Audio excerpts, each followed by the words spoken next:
Buenas noches, bienvenidos a un nuevo capítulo de Huellas de un siglo. Faltan muy pocos días para que cumplamos nuestro bicentenario, pero hoy nos vamos a detener en ver qué es lo que pasó en nuestro país el día que cumplimos nuestros primeros 100 años. Una Buenos Aires moderna, se vestía de gala para recibir a los invitados. No tenía nada que envidiarle a las grandes capitales del mundo y se imaginaba un futuro muy cercano a ellas. Imagínense en el puerto lleno de barcos que probablemente traían a nuestros abuelos o los abuelos de nuestros conocidos. Tantos eran los inmigrantes que en las zonas rurales a veces superaban a la población nativa. ¿Qué rol tuvieron ellos, cuál los pueblos originarios y cuál la oligarquía en las celebraciones del centenario? ¿Qué luchas sociales sucedían en nuestro país mientras Buenos Aires se vestía de fiesta para sorprender a los invitados del extranjero? Véanlo en la primera parte del Centenario, un documental dirigido por Hernán Cobrián.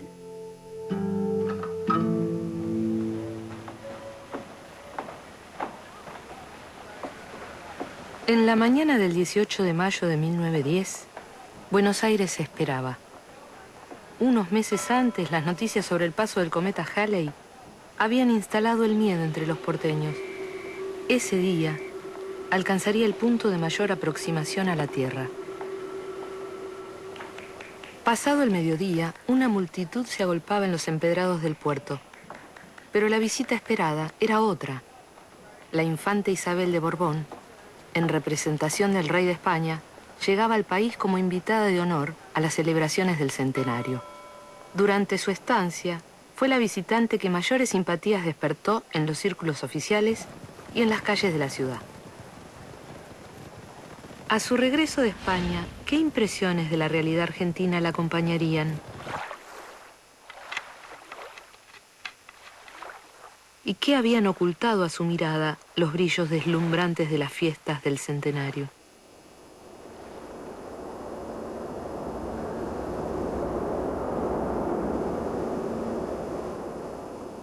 El año del centenario se inició con malos presagios.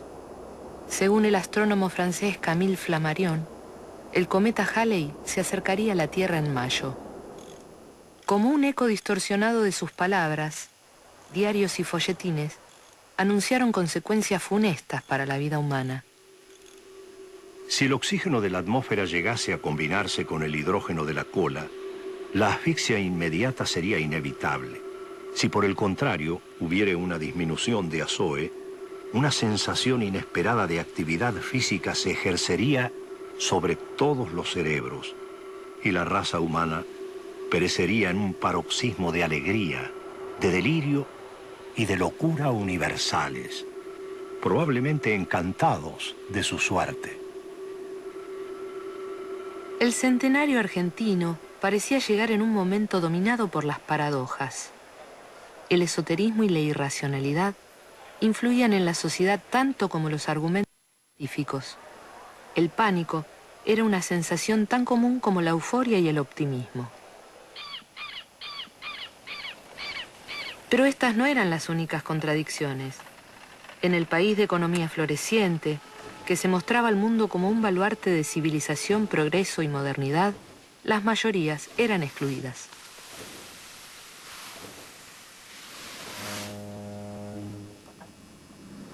En 1910, el centro de Buenos Aires era el de una ciudad moderna, que contaba con los atributos de una gran capital. Tiendas de lujo, imponentes mansiones y edificios públicos. Al igual que en Londres o Berlín, los niños eran llevados de la mano a contemplar fieras exóticas en un zoológico.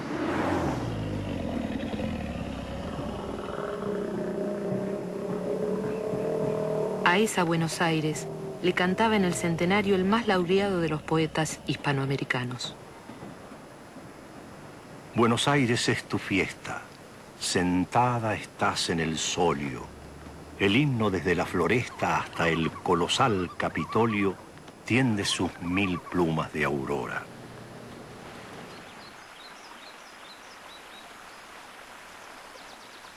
Al mismo tiempo en Paraguay, el anarquista español Rafael Barret, situado por propia voluntad en la periferia de las letras hispanoamericanas, miraba la ciudad con desencanto.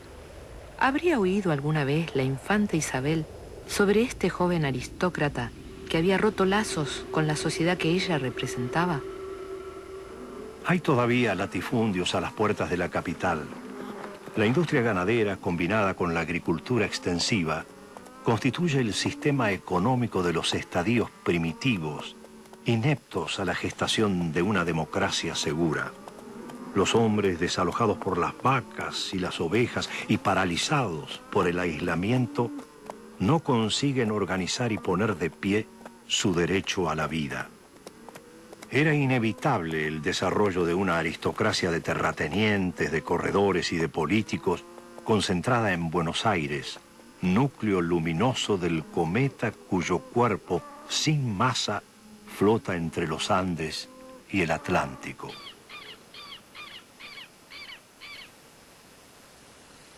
Los preparativos para el centenario comenzaron hacia 1904. A partir de entonces, el espíritu de la celebración invadió todos los ámbitos de la vida porteña. En medio del clima de fervor patrio, los paseantes de Buenos Aires no dejaban de sorprenderse por la velocidad con que se transformaba el paisaje de la ciudad. Pero en ocasiones, todo se detenía.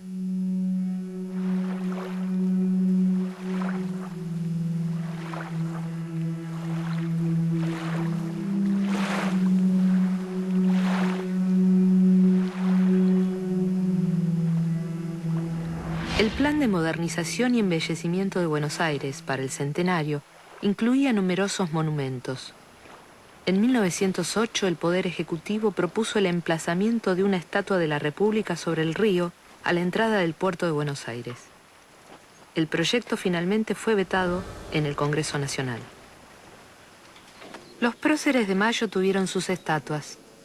La de Juan José Castelli, uno de los más consecuentes revolucionarios, responsable del fusilamiento de prominentes realistas, nunca sería mostrada a la infanta y su comitiva.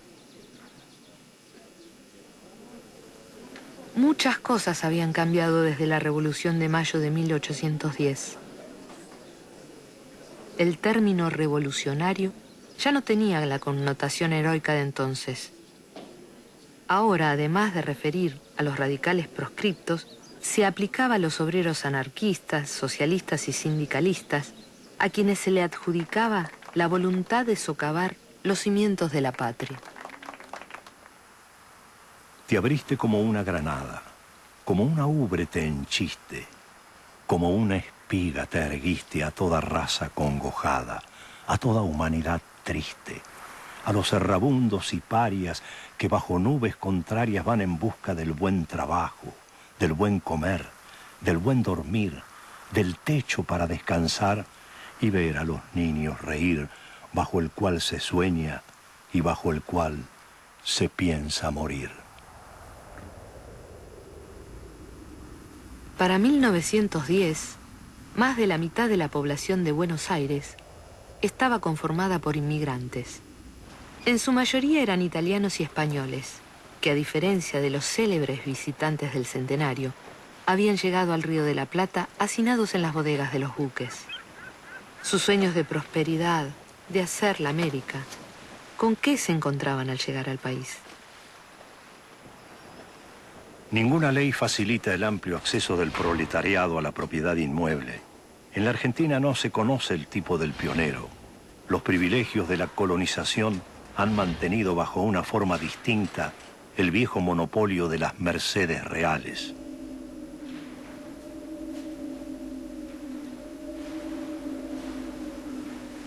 Con los inmigrantes llegaron también al país los ideales revolucionarios. Para la clase dirigente, constituían el principal peligro para la integridad nacional.